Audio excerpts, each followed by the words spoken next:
Assalamualaikum warahmatullahi wabarakatuh. Selamat pagi anak-anak. Alhamdulillah pada pagi hari ini kita dapat bertemu dalam kegiatan MPLS PPDB tahun pelajaran 2021-2022. Pada pagi hari ini saya akan memberikan materi tentang gaya belajar. Nah, berikut ini tips-tips daring yang dapat saya berikan untuk kalian di rumah. Yang pertama adalah memahami gaya belajar. Ada beberapa jenis gaya belajar di dalam siswa. Secara teori, secara umum ada 4 gaya belajar. Yang pertama adalah gaya belajar secara visual. Gaya belajar ini, siswa lebih cenderung mampu memahami materi dari guru dengan menggunakan visual yang ada. Contohnya adalah gambar, skema, dan sebagainya, bahkan melalui video. Dengan ini, kamu bila merasa bahwa dengan adanya visual, kamu bisa memahami pelajaran dengan cepat, berarti kamu termasuk gaya belajar tipe visual. Kedua adalah gaya belajar tipe auditorium. Nah, gaya belajar tipe auditorium ini, siswa lebih memahami materi apabila mendengarkan atau mempergunakan indera pendengar secara langsung. Misalnya, materi-materi pelajaran yang digunakan atau yang dilakukan. Nah, apabila kamu lebih bisa cepat memahami pelajaran itu dengan cara mendengar, maka gaya belajar tipe kamu adalah gaya belajar auditorium. Selanjutnya adalah gaya belajar tipe kinestetik. Pernahkah kalian jumpai bahwa sebagian siswa dari teman-teman kalian itu cenderung lebih pandai dalam hal olahraga misalnya atau kesenian? Nah, berarti teman-temanmu itu memiliki kecerdasan kinestetik. Nah, gaya belajar cenderung yang mereka miliki adalah tipe gaya kinestetik. Artinya mereka akan paham sebuah teori apabila mereka melakukan, berobservasi. Sebuah teori yang hanya diteorikan saja secara tertulis belum mampu dipahami oleh anak-anak yang mempunyai jenis gaya belajar kinestetis. Nah, mereka harus dibantu dengan berpraktek. Misalnya saja, untuk memahami air yang dapat menekan ke segala arah, maka mereka memerlukan media-media yang membuktikan hal itu, sehingga mereka paham bagaimana air itu dapat menekan ke segala arah. Gitu. Nah, dari ketiga gaya belajar ini, segera kamu temukan mana yang termasuk dalam tipe gaya belajar kamu. Nah, segera temukan hal itu. Tetapi ada pula sebagian siswa yang tidak hanya mempunyai satu gaya belajar saja. Mereka bisa mempunyai lebih dari satu, dua, atau bahkan ketiganya. Nah, itu tips yang pertama.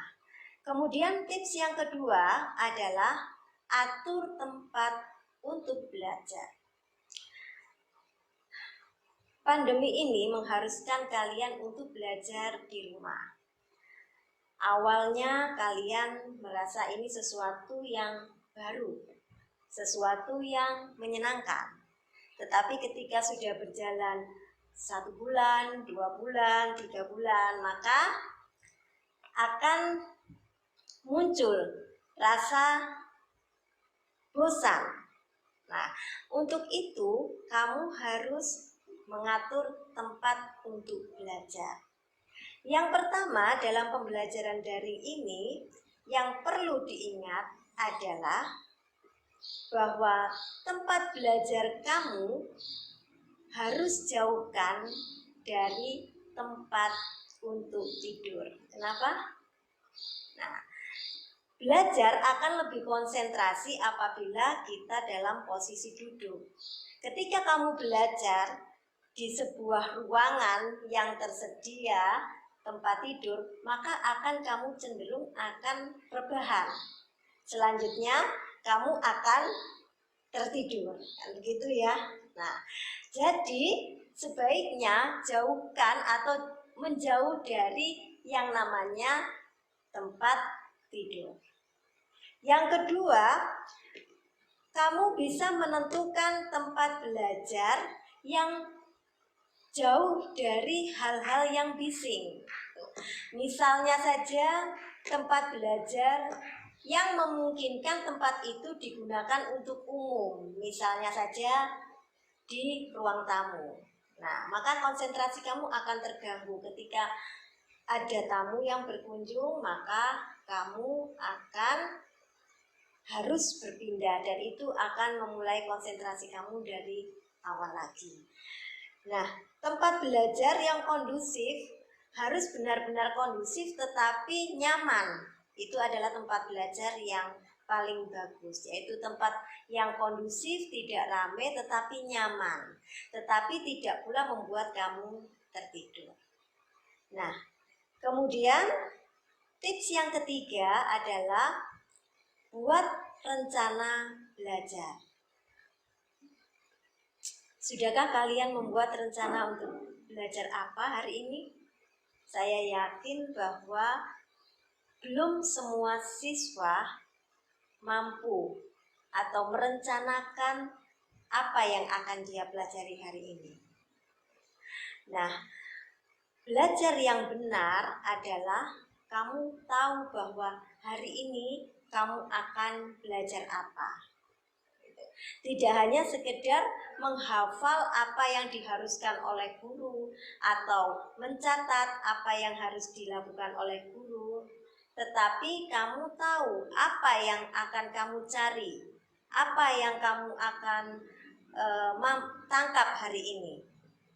Nah, harus kamu tentukan sehingga apabila kamu membuat perencanaan dalam belajarmu, diharapkan tidak ada materi-materi dari sebuah pelajaran itu yang tertinggal.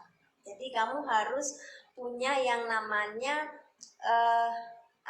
garis-garis besar bahwa materi ini submaterinya A, B, C. Maka saya akan mempelajari submateri A dulu hari ini, besok submateri B, sehingga itu akan berkesinambungan. Nah, tips belajar daring yang efektif keempat adalah hindari hal-hal yang dapat mendistraksi belajar kamu. Tahu nggak apa itu distraksi ya? Ada yang tahu? Oh, pintar, sudah banyak ya rupanya. Nah, sekarang saya ingin ulang bahwa distraksi itu adalah hal-hal yang membuat kita tidak fokus terhadap sesuatu. Nah, itu distraksi ya. Perhatian, kalau dari asal katanya distraksi itu adalah perhatian yang terbagi. Perhatian yang terbagi dari seluruh objek yang dipilih yang seharusnya diperhatikan. Jadi kalau di dalam ilmu, apa sih penyebab dari seseorang itu mengalami distraksi? Nah, yang pertama, lemahnya kemampuan untuk memperhatikan. Jadi kamu itu mempunyai kecenderungan untuk susah fokus terhadap suatu hal. Gitu ya. Jadi perhatian kamu itu sering terbagi. Misalnya ketika kamu membaca, kemudian ada atau ada seseorang yang lewat, maka kamu akan menoleh. Nah, itu adalah contoh sebuah distraksi, jadi perhatian yang terbagi. Nah, pada sebagian siswa kebanyakan itu konsentrasi masih belum baik sehingga masih lemah dalam kemampuan untuk memperhatikan. Gitu ya.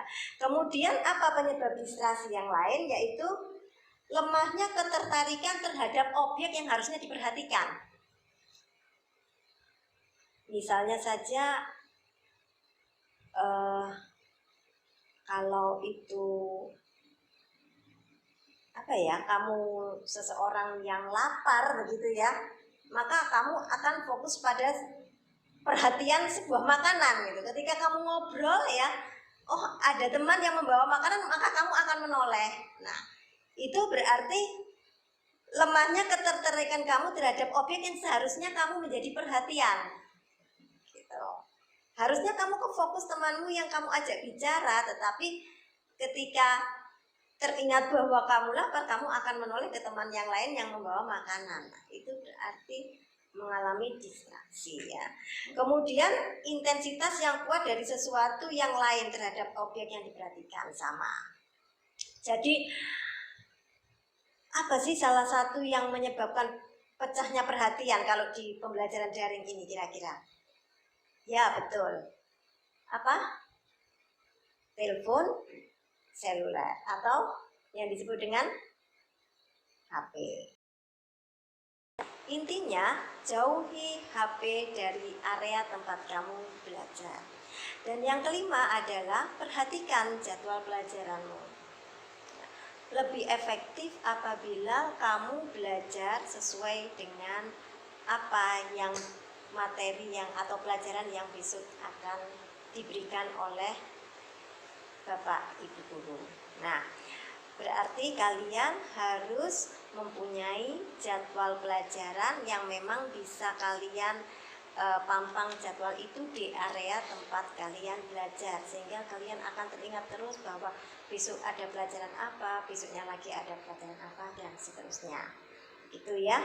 Nah, kira-kira hal itu ada satu lagi, luangkan waktu untuk bersantai. Nah, santai itu perlu ya, tetapi jangan santai terus. Nah, santai itu membuat otak kita refresh, mood kita juga jadi bagus. Tetapi ingat bahwa tetap santainya menunjang untuk kalian refresh. Jadi jangan sampai santainya itu terlalu membawa kalian untuk tidak bisa hilang dari kebiasaan itu. Jadi santai itu adalah yang benar-benar membuat pikiran kalian refresh. Misalnya ketika belajar kemudian kalian sudah penat, kalian ingin bersantai, keluar dari ruang belajar, menghirup udara di luar, kemudian menikmati suasana di luar yang mungkin ada di rumahnya, itu ada tamannya, ada banyak-banyak bunga di sana. Nah, itu kalian bisa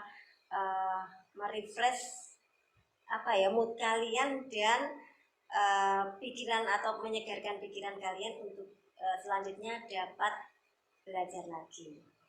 Nah, kemudian ada satu lagi, tetapi ini agak riskan ya, yaitu siapkan makanan ringan dan minuman. Nah, siapkan makanan ringan dan minuman itu secukupnya saja ya, jangan terlalu banyak. Nah, karena apa, kalau terlalu banyak ya cenderung kita konsentrasi akan terbelah. Konsentrasi kita akan ke makanan, tidak pada pelajaran seperti yang tadi saya bilang distraksi ya. Jadi siapkan makanan ringan dan minuman secukupnya, karena bagaimanapun juga kita perlu asupan ketika otak kita bekerja, maka itu kita perlu suatu energi untuk itu. Jadi makanan tetap diperlukan, tetapi itu yang secukupnya, dan hindari terlalu banyak karbo ya, karena kalian nanti cenderung akan mengantuk.